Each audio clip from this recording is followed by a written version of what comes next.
Hello, everybody. I'm Dr. Greg Sloop, and it's time for Live at 5 on this Friday, September 20th, 2024. I want to say a happy anniversary to my sweet wife, Lisa. I've been married 38 years today, and I am looking forward to maybe another 38 should the Lord allow us to live that long. But I love Lisa, and I'm thankful to have her as a wife. We are continuing our look at well-known passages in the Old Testament.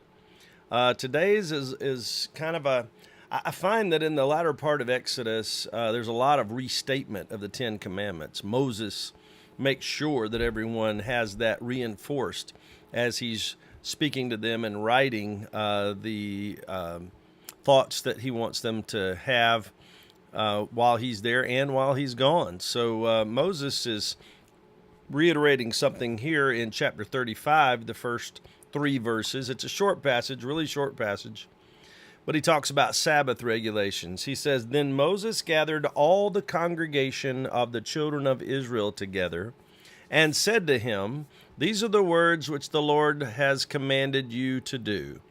Work shall be done for 6 days, but the seventh day shall be a holy day for you, a Sabbath of rest to the Lord.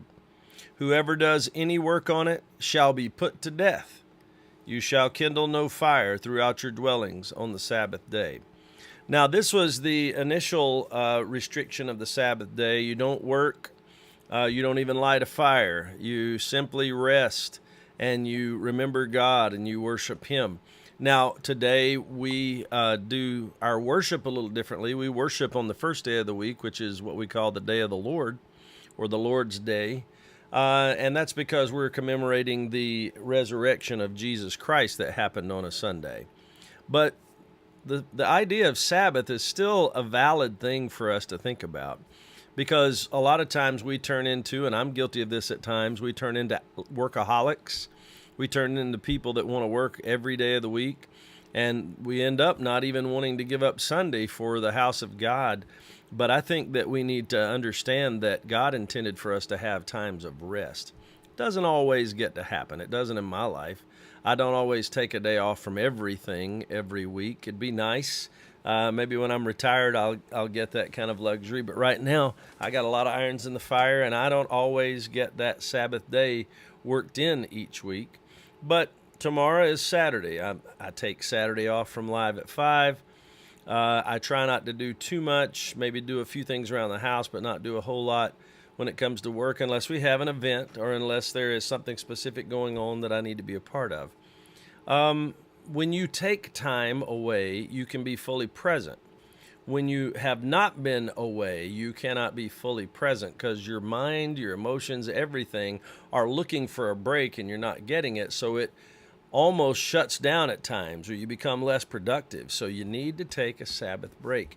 And Moses reminded them again, this is a holy day for you, a Sabbath of rest to the Lord. Whoever does any work on it shall be put to death. Well, we're not putting people to death if you work on the Sabbath in our modern society today, but I think sometimes we are little by little killing ourselves if we don't take a rest once in a while. So keep that in mind. Be aware that God wants you to take some rest from time to time. He doesn't want you to quit your job and stay home every day, but He does want you to take some rest once in a while. Hear the word of the Lord, respond to it, and let's be more healthy, and let's be more strong, and let's be more actually present when we are there. And that's the word for today.